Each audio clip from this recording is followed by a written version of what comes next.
So it gives us a chance to kind of see them on the same side, like they get to know each other a bit more. And there's always a little bit of lightness to it because, you're always up against these players, and now you can kind of give them a bit of banter, and it's all in jest because you're on the same team or whatever. And it's kind of, I think it's very important. I think it's really important for the sport. I never thought that golf would be the answer to tennis, some of tennis's sort of like insecurities and issues in terms of fan base and all that sort of stuff. But yet somehow golf has saved us. It's based off of the Ryder Cup, Europe versus America. And then obviously afterwards we had the farewell. We didn't really know like how they were gonna organise it or whatever, but no. Yeah, but he did like a little. Well, I say little, it was quite a long, actually, on-court interview with Jim Courier. He was like, I've got loads of questions. Jim just kept cracking on with those questions, and Federer was just like, I'm not sure I'm going to make it through, mate, honestly. Welcome back to the Getting a Grip podcast.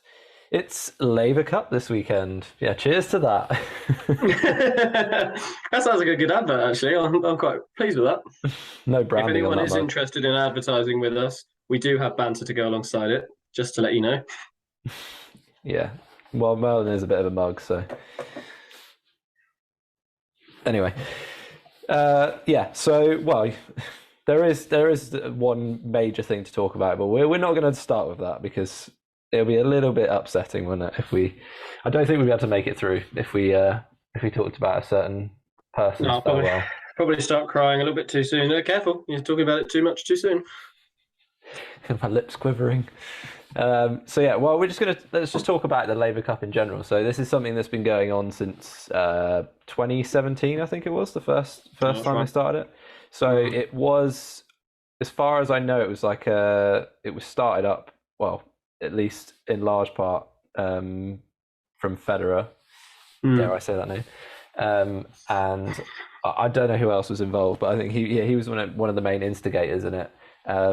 And he kind of, I remember him saying something about him like always being a team player at heart or whatever. Yeah. So this is something that's kind of close to his heart. And actually, we do have other team events. We have like the Hotman Cup and the Davis Cup and all that sort of stuff. But this is the kind of unique thing about this event is that it can bring together some of the biggest players in the game, basically. Like we're seeing this time, the big four have come together, which is like something you would never see otherwise.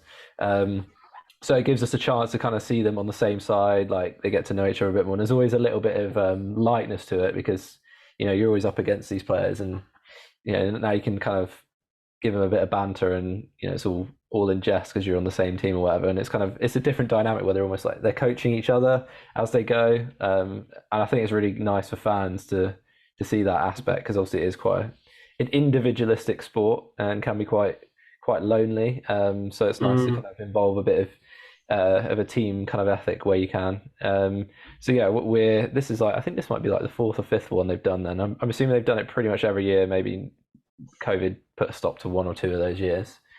But I think it stopped one of them from memory, but yeah, I'm not sure. I don't know. What are your thoughts on it as a kind of concept in general?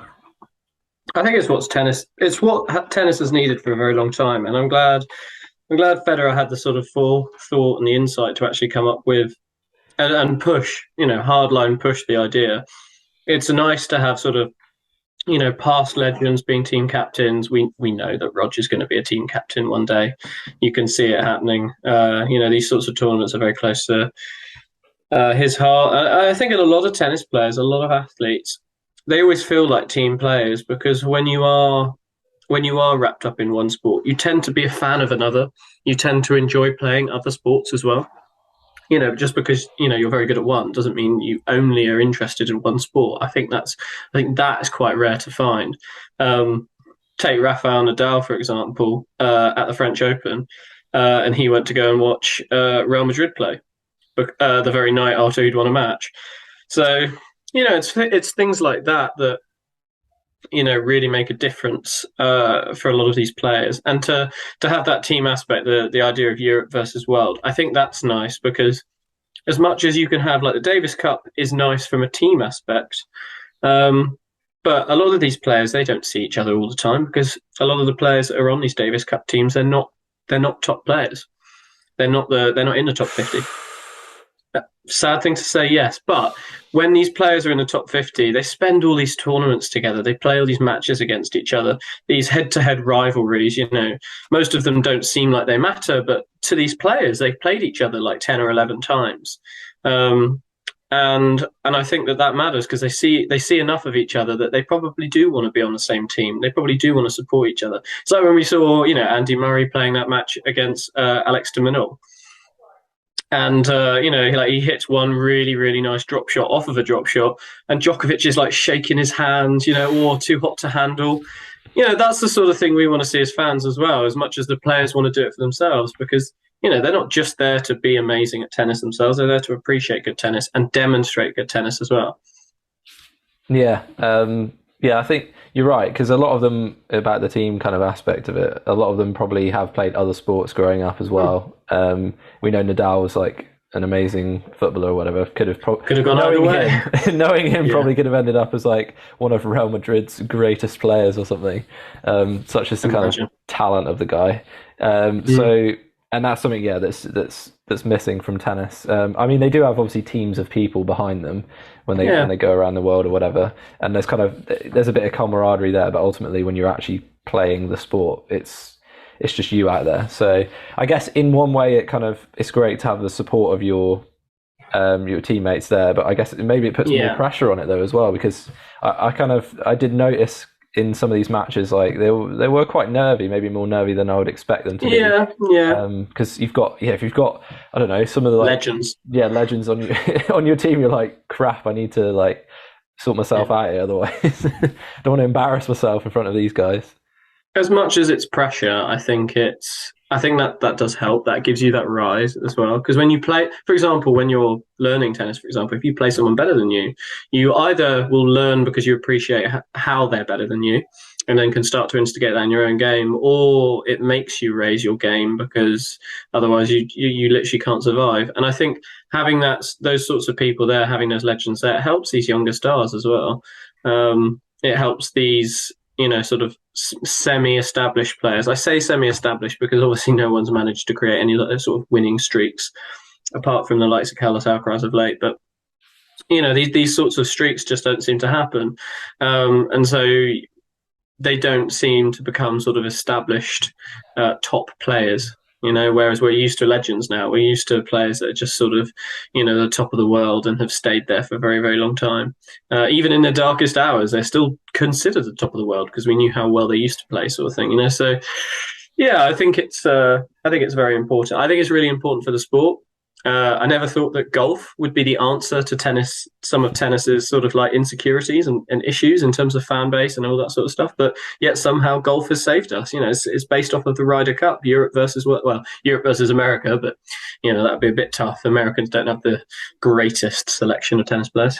Well, America is the world.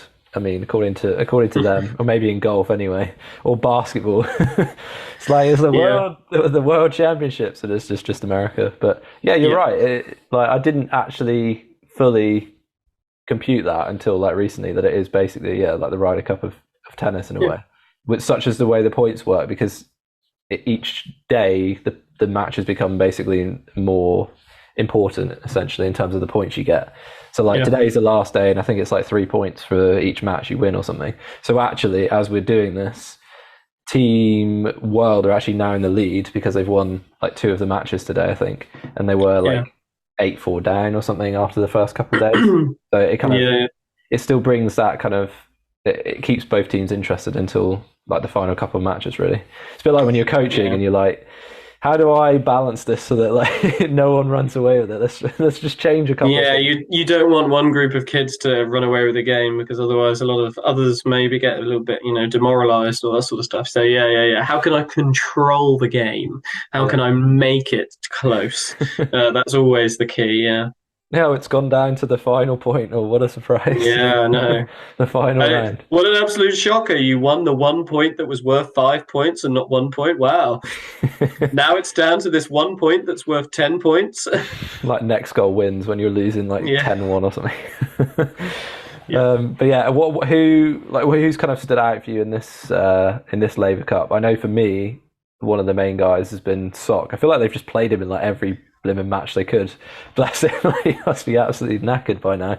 But his doubles is just like, it's volleying as well for like a big guy at the net. Like, he hit that one ridiculous shot in the Federer match where he like smashed it at him and he just kind of like flicked it off his feet.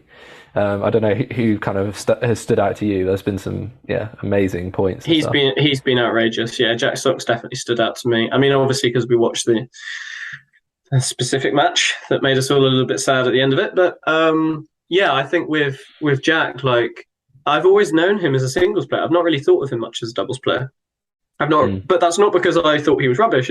I've not really seen or heard him doing stuff. But he's actually had a fair little bit of success on a doubles tour, and the way he's played here as well at the Laver Cup in terms of doubles, like they have used him twice, once in that one match that we all watched, the unnamed one as yet, and the one yesterday night. And I think, in both of them, he's just been an outstanding wall.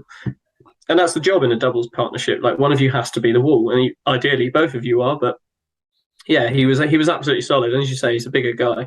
And it does make it slightly tougher in doubles to be so good. Like, it actually helps if you're a little bit smaller, basically a smaller target to aim at.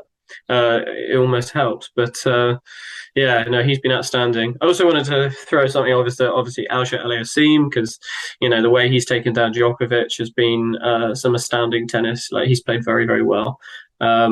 We could say something about Djokovic, not having match time recently. That's a fair comment, but even on his worst day to take down Djokovic, I think that's still an achievement worth talking about. So yeah, I think that's where I'm starting to see a glimpse of his possible future as well. We're talking about, the old guard changing for the new guard, and something like a Laver Cup. Sometimes that's the spark that brings out some of these younger players, which is why I think it's really important to have this sort of thing. Yeah, and because it is an actual like ATP event as well, it's not like these guys aren't like fully gunning for it. Like especially Djokovic, like he hasn't played a huge amount this year, so what the fire inside of him is going to be burning stronger than ever, because his passion for tennis is as much as it's ever been, and he obviously hates losing like any of them, but you can see it in his reactions and some of it, even in the doubles and stuff. Like he's absolutely like going mental. So that's a big win for Roger Aliassime actually, and we know he has pushed the bigger guys as well. Like he pushed Nadal in 5 sets at the French Open, so he's close. It's just can he kind of hit a consistent level, like we always say, can he hit like a consistent level of quarterfinals, semi-finals, some finals? He's got the coaching down, but he's got the team around him, and I think that hopefully we'll see the long-term benefit of that really soon.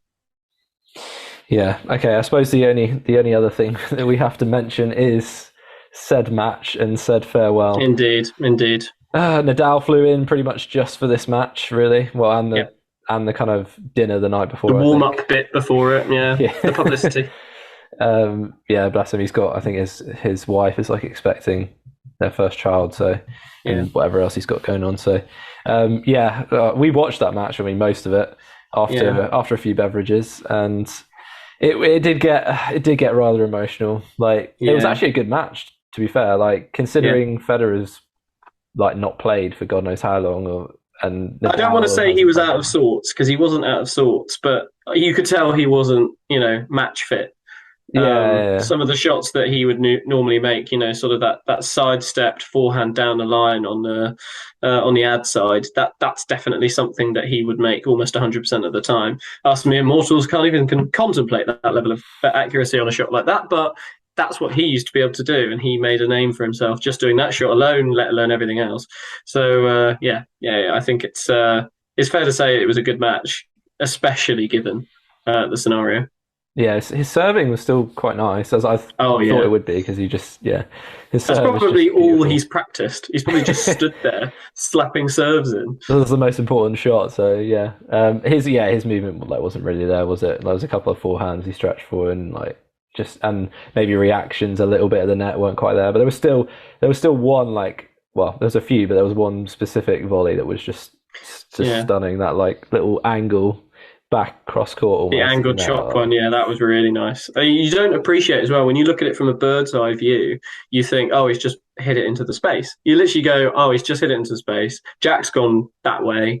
He's just a bit behind him. There you go. He's hit it into space. When you see the camera angle from his perspective, you realize he's aimed at like this sort of margin over the net in order to make that. And, it's a tiny, tiny goal.